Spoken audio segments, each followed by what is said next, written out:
உங்கள் மகன் வீரன் வந்திருக்கிறேன். வீரா, முத்து வீரா, சாமி, சத்ராத்தி நேரத்துல இங்க எதுக்குப்பா வந்த? அப்பா, கானகத்திற்கு வந்தேன். வேட்டைகளை ஆடினேன்.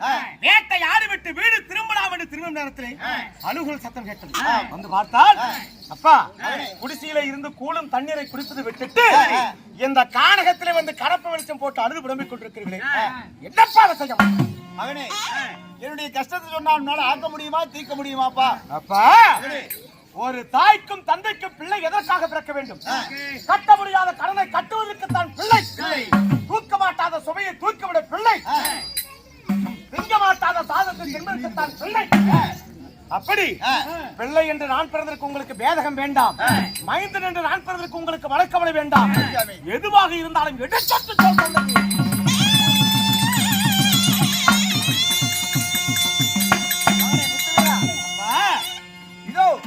நான் பண்ணையம் கட்டக்கூடிய பெரிய பொம்மனை நாய்க்கு மகளாகிய பொம்மியம்மாள் ஆகாத நேரத்திலே அவிட்ட நட்சத்திரத்திலே வயசுக்கு வந்த காரணத்தினால ஊருக்கு மேற்கால இருக்கக்கூடிய வண்டுகள் நுழையாத சுண்டையங்க வனத்துல 31 நாள் காவலுக்கு என்னை வச்சிருக்காங்க. 31 நாளைக்கு 31 குடிசை கட்டி என்னை காவல் வச்சிருக்காங்க.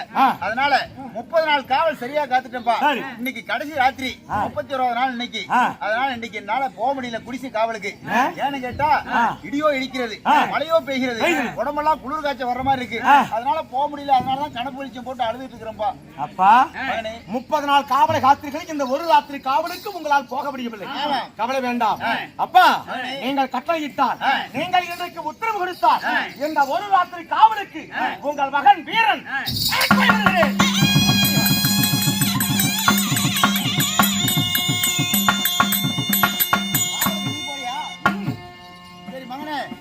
எதுக்கு எங்க சொந்த பந்தமெல்லாம் நிறைய பேர் உட்காந்துக்கிறாங்க.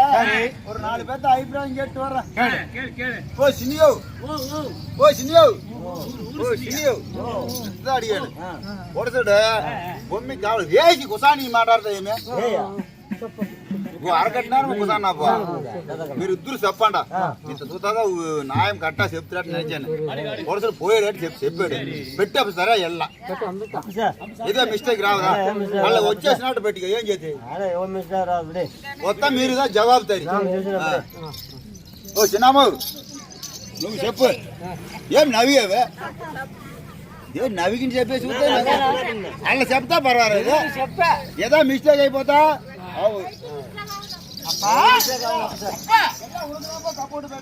என்ன சொல்றாங்க? முடிச்சனுப்பு சொல்லி சொல்றாங்க. அப்பா, அப்படி நான் காவலுக்கு போவதா இருந்தா எங்க அம்மாவுடைய முந்தான சேலையில இந்த வெள்ளிப்படத்தை பார்த்து அந்த வெள்ளிப்படத்தை கொடுத்தால் காவலுக்கு போவேன், இல்லை என்றால் போக மாட்டேன்.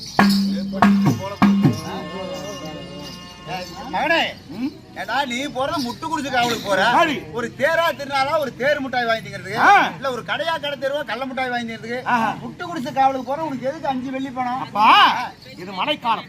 நான் காவலுக்கு போகும்போது ஒருவேளை மழையில நனைஞ்சு காவலுக்கு பொம்மை குடிசைக்கு முன்னதாக சென்று இப்படி வீரமண்டிட்டு காவல் வருவேன். சரி,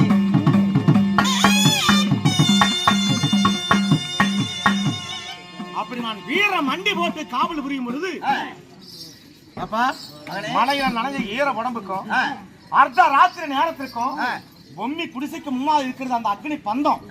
அந்த தீப்பந்தத்துடைய அனலுக்கும் உடம்புக்கு எப்படி இருக்கும்? ஜம்முன்னு தூக்கம் வரும். தூக்கம் வரும். ஆமா. அப்படி ஒருவேளை எனக்கு தூக்கம் வந்து நான் தூங்கிவிட்டால் பொம்மையை கள்ளனோ திருடனோ ஒருவன் களவாடி கொண்டு போனால் அந்த ஆக்னி யாருக்கு? ஐயோ சாமி, நமக்கு தான்ப்பா வரும். ஆமா. அதனால நீங்கள் கொடுக்கும் 5 வெள்ளிப்பணத்தை என் திருவள்ளி சோமனத்தில் விடுபோட்டுக் கொள்வேன். காவலை காப்பேன்.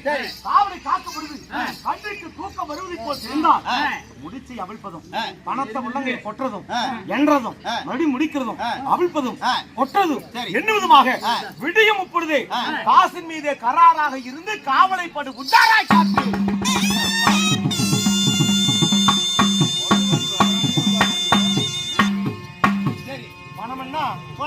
வாய் திறக்குது இல்ல? சரி மகனே, பெரியமாவை கல்யாணம் முடிக்கும் போது ஒரு 5 வெள்ளி பணத்தை கோமணத்துல முடிஞ்சு வச்சிருக்கா. அது எடுத்து வந்து கொடுக்குறாரு.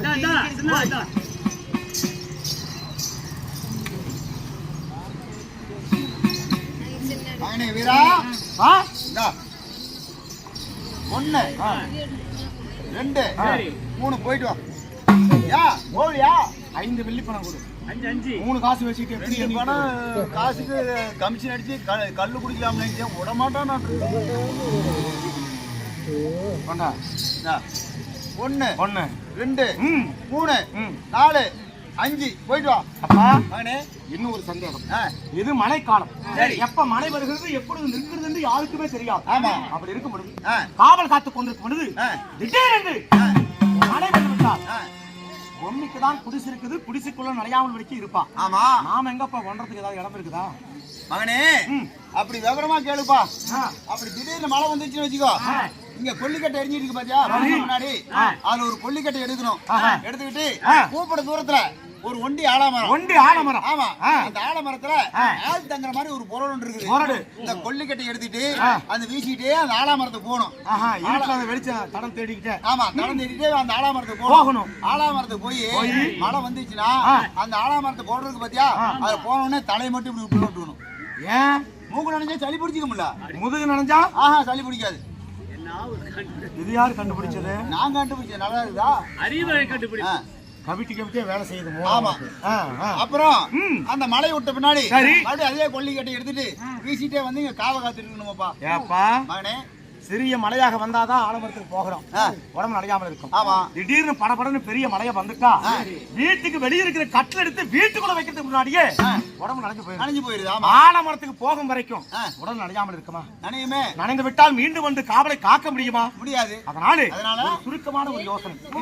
காவல் காத்து கொண்டிருக்கும் பொழுது திடீரென்று மழை வந்துட்டா ஆலமரத்துக்கு போறதை விட பக்கத்துல பொம்மி குடிசை இருக்குது இல்ல? இரவாரம் இருக்குது இல்ல? அந்த இரவாரத்துக்குள்ள தலை மட்டும் இப்படி உள்ள விட்டுக்கிட்டே என்ன? ஐயோ சிட்டியான பண்ணாதீங்க. டீம் கட்டி வந்து அக்கா ஜப்பான் மீரா வீர.